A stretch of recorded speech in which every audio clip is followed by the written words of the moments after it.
Você é guru? Depende de onde essa pergunta está sendo feita. Se lá no Ocidente, lá no Brasil, lá nos Estados Unidos, lá na França, alguém lhe perguntar, você é guru? A resposta enfática é, de forma alguma. De onde você tirou uma ideia dessas? Eu sou um professor, eu sou um profissional, eu sou um educador. Mas se fizerem essa pergunta na Índia, você é um guru? Você responde modestamente sim. Por quê? Porque a palavra guru na Índia tem a conotação simples de professor, instrutor ou mestre de qualquer disciplina. Portanto, pode ser o professor de música, pode ser o professor de sânscrito, pode ser o professor de dança, pode ser o professor de lutas, pode ser o professor de yoga, de Vedanta, de Tantra, de Samkhya. Se é na Índia, isto aqui é o nome da profissão, é uma profissão. Guru é uma profissão. Consta que é constituída pelas partículas gu e ru. Gu, trevas, ru, que dissipa. Mas como conjunto, guru significa simplesmente aquele que ensina, aquele que dissipa as trevas, mas também tem a tradução, o sentido de pessoa grave, pessoa séria.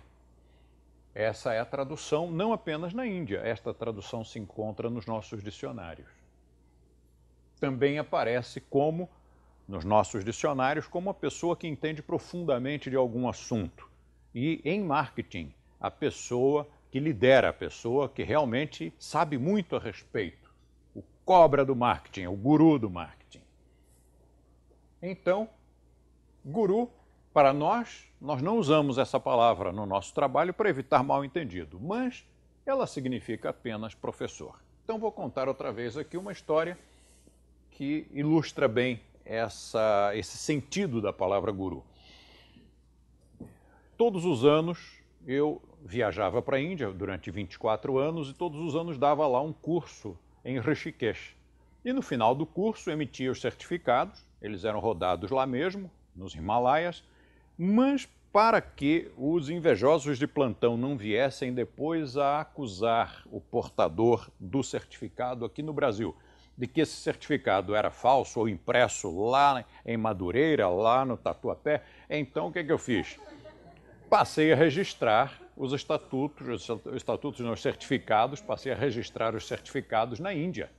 Levava aos cartórios, os cartórios colocavam uma sucessão de estampilhas, de selos, carimbos, assinaturas, e pronto, vinha aquela coisa bem burocrática, né? Bem assim, uma árvore de Natal, mas que mostrava, através de tantos selos indianos e tantos carimbos e endereços de cartórios e tudo mais, que aquilo ali realmente não foi impresso no Brasil, que aquilo ali foi mesmo de um curso administrado na Índia, certificado expedido na Índia e registrado na Índia. Mas na primeira vez que eu fui registrar os certificados, eu entrei numa fila indiana. Havia lá um cartório, um notário, um tabelião, e uma fila indiana. Você sabe como é uma fila indiana? Fila indiana é assim, todo mundo aglomerado em cima. Mas por que chamam de fila indiana aquela em que fica um atrás do outro? Má tradução. É porque o termo Indian se traduz no português tanto indígena quanto indiano. Então, é fila indígena. Os índios andavam um atrás do outro, cada um pisando nas pegadas do que estava à sua frente, para que não percebessem quantos índios eram, e muitas vezes andando de costas, andando para trás, para que o farejador ali, o caçador de índios, achasse que eles estavam indo numa direção quando eles estavam indo noutra direção. Mas isso eram lá os indígenas, não os indianos. Não era fila indiana, era fila indígena. Fila indiana é todo mundo aglomerado se acotovelando para chegar lá no local. Eu olhei aquela fila indiana e disse, não, não dá para ficar aqui me empurrando, me acotovelando com esses papéis nas mãos e depois chego lá e ele me diz, não é aqui, passe lá no outro guichê. Então, dei a volta, por fora da fila, cheguei lá e disse, olha, eu preciso de uma informação. Eu quero saber só se é aqui. Se for aqui, eu entro lá na fila. E ele agarrou os certificados, pegou o primeiro, olhou e perguntou, o que é isso?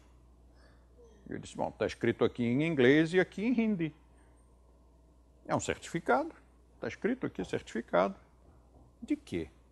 Aí eu já comecei a achar que ele era analfabeto, então eu expliquei. Veja, está escrito aqui, certificado do curso ministrado de yoga e tal. Ah. E esse aqui, que assina? Deros. Quem é? Eu disse, sou eu. Aí ele me olhou e disse, ah, você é guru. Então passa à frente, passa à frente. Afastou todo mundo, me passou para o primeiro lugar, tuf, carimbou tudo rapidamente. Ora, isto visto por um ocidental, qual seria a imagem, qual seria a impressão se isto estivesse acontecendo no Ocidente? Ah, guru, líder, manipulador, líder espiritual, né, aproveitador. E por que na Índia não tem essa conotação? Simplesmente porque na Índia o conhecimento é considerado como o maior valor, o maior tesouro, o maior capital que uma pessoa ou que uma instituição, mesmo uma empresa, pode ter. Na verdade, as empresas aqui no Ocidente já chegaram à mesma conclusão, que uma empresa rica não é aquela que tem imóveis ou títulos, ações. Uma empresa rica é aquela que tem conhecimento, que tem know-how. E na Índia eles já sabiam disso há centenas, talvez há milhares de anos.